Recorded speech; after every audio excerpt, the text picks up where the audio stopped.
This is the HSS Interactive Network.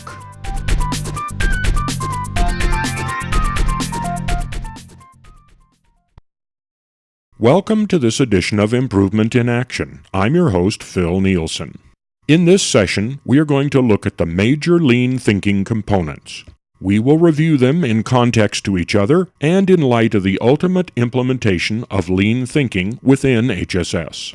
The components commonly associated with lean thinking are powerful and effective. However, each lean component is best suited to address a particular type of improvement effort. Whether at home or at work, selecting the right component and using it correctly makes the job easier and faster.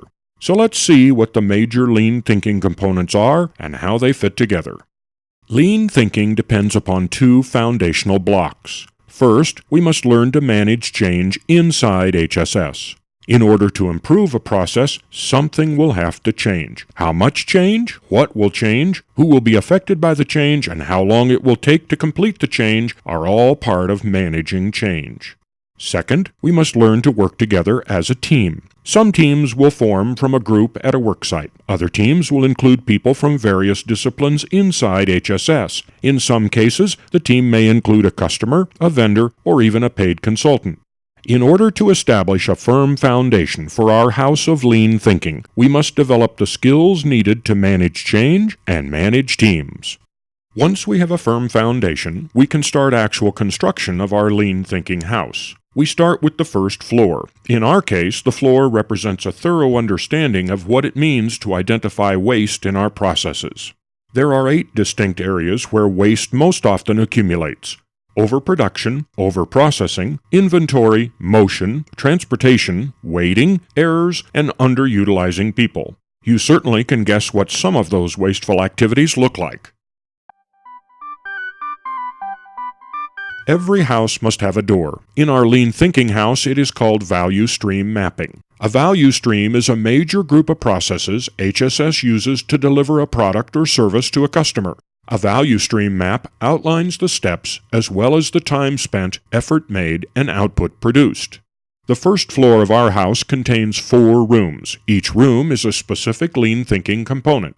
The 5 S's are a set of techniques which help us to organize our workspace so it is efficient and comfortable. Laying out the workspace correctly ensures there is as little wasted motion as possible.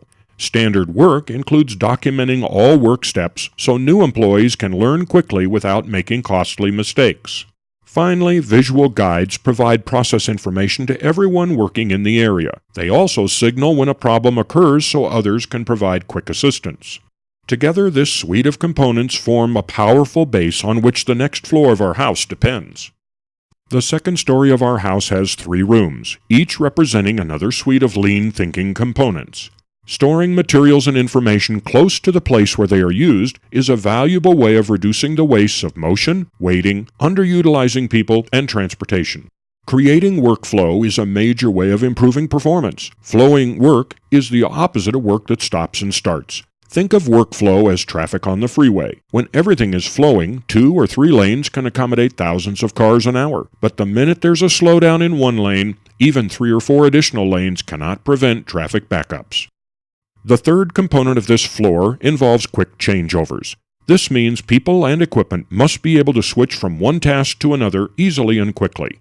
The early days of Toyota Motor Company were dominated by being able to make quick changeovers. Once they could do it, their productivity increased tremendously. The third floor of our lean thinking house also contains 3 components. This trio work together like hand and glove. They are also the most empowering to us as employees. Error proofing involves creating manual and computerized changes so it becomes harder, or even impossible to make a mistake. If you have ever had to complete an online form, you have experienced error proofing. Mandatory fields, and especially fields where you select from a list, are examples of this technique. You could select a wrong item from the list, an error, but at least you didn't leave the field blank, also an error. Self-inspection means you check the quality of your work and do not pass an error to the next step in the process. Before this can happen, you must know everything about your work and what the next step in the process requires. That means you know your job and the jobs of your coworkers. Stop the process works backwards from self-inspection. Stop the process gives you the authority, indeed the responsibility, to check the quality of work sent to you. And when you find an error, you stop the process long enough to identify the problem and fix it before proceeding. You perform both of these steps without asking a supervisor first. You and your coworkers own the quality of your own and each other's work. Powerful, isn't it? The top floor of our lean thinking house is very difficult to build and maintain. These components depend on all of the previous components being in place and working well. Only a few organizations have matured to the point of applying these components. Total productive maintenance involves keeping all equipment, information, and processes in tip-top shape all the time, and it requires the workers using these items to perform the maintenance whenever possible. Just-in-time and cellular flow means we only perform work when it needs to be done. This ties directly to the second floor tool, Create Workflow. Just-in-time means we never produce work before the next step in the process is ready for it. This is a real balancing act. Pull systems are used to help reduce the amount of inventory needed to perform work or produced by the process. This component specifically addresses one of the wastes on the floor of our house, inventory. As you can see, improving performance is not easy. It takes a lot of work. But the lean thinking components are specifically designed to make that work easier.